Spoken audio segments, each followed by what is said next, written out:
Sorry, I should say Nancy, I guess. Ready? Not Sarah.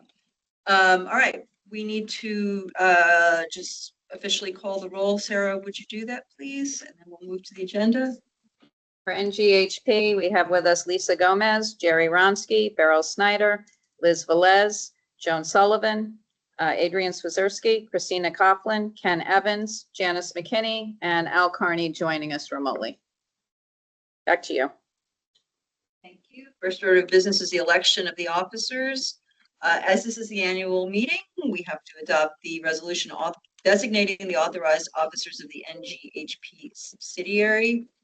Some sort of housekeeping stuff. Could we get a motion to do that, please? So moved. Thank you, Liz. Could we get a second?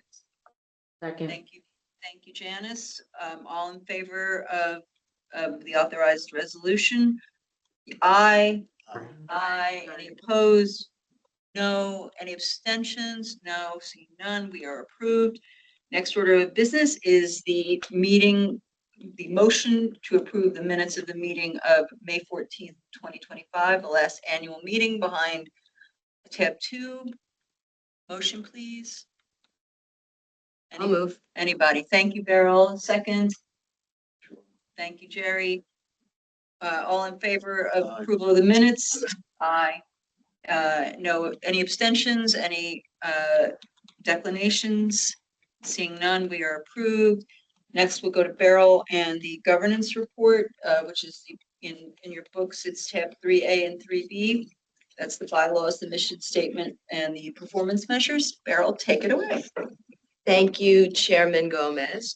At the meeting in March, the Governance Committee for the NGHP subsidiary conducted its annual review of the subsidiary bylaws, the mission statement, performance measures, and metrics to quantify performance goals. Neither the staff nor the Governance Committee is recommending any changes to these documents at this time.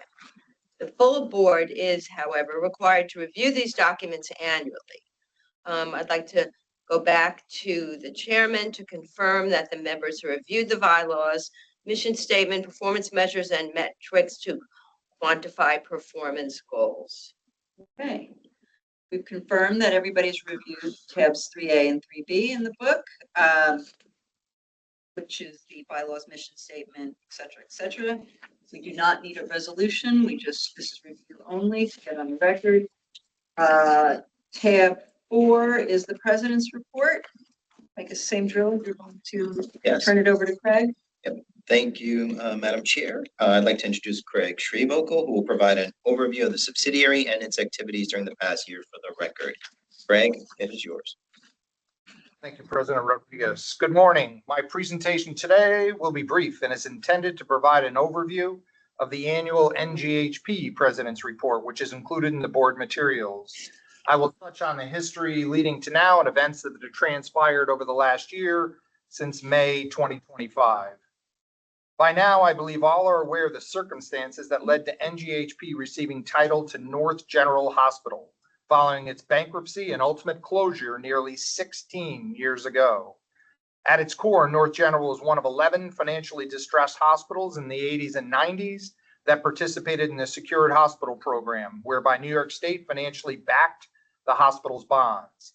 Upon North General's closure, the Division of Budget assumed bondholder payments and property was conveyed to this DASNY subsidiary as mortgagee. As for current events, NGHP continues to lease the main hospital building to New York City Health and Hospitals, or H&H, for use as a 210-bed long-term acute care hospital known as the Henry J. Carter Specialty Hospital. Such lease payments vary and are based on the Medicaid capital cost reimbursement that H&H receives from DOH for the non-depreciated value of the building it occupies. As required, H&H made its annual lease payment to NGHP this last year, and another such payment is expected in the coming weeks. Such payments are first used to cover property insurance costs, while the balance is forwarded to the Division of Budget to reimburse past or offset current state financial obligations associated with the old secured hospital program. H&H leases will continue for so long as it receives Medicaid capital cost reimbursement associated with the original North General Building they occupy. Once H&H stops receiving such payments attributable to the lease, the property will be conveyed to H&H and the NGHP subsidiary can be dissolved. Since inception, H&H has remitted over $16.7 million in rental payments to NGHP and recently indicated they expect capital reimbursement for the leased property to conclude in or around 2028. Lastly, I want to assure the board that the cost to hold the property related to NGHP is not creating any financial burden on either DASNY or its NGHP subsidiary. Annual lease payments from H&H cover any expenses associated with holding the property, including insurance-related expenses, and there are currently enough funds in the NGHP account to cover these for years to come. That concludes my prepared remarks, and I'd be happy to take any questions. Thank you. Anybody have any questions for Craig? On 28, we're basically out of here. This, we can get rid of this. Let's hope so. I mean, I'm not I mean that negatively, but it sounded negative. not promising anything, but 28 is a goal. I'm hopeful. In Craig That's what they world, told Craig has to have faith. His world. Okay, all right, well, cool. Same time next year, I guess, so we'll see where Same we are. that time, same that channel. Yes, It's still not 28. no, it's still not 28. Okay, all right, so I think we're good to adjourn if somebody wants to make a motion. So moved. Thank you, Liz. Can we get a second? Sure. Thank you, Jerry. I'm not even gonna ask. We're all adjourned. Moving on to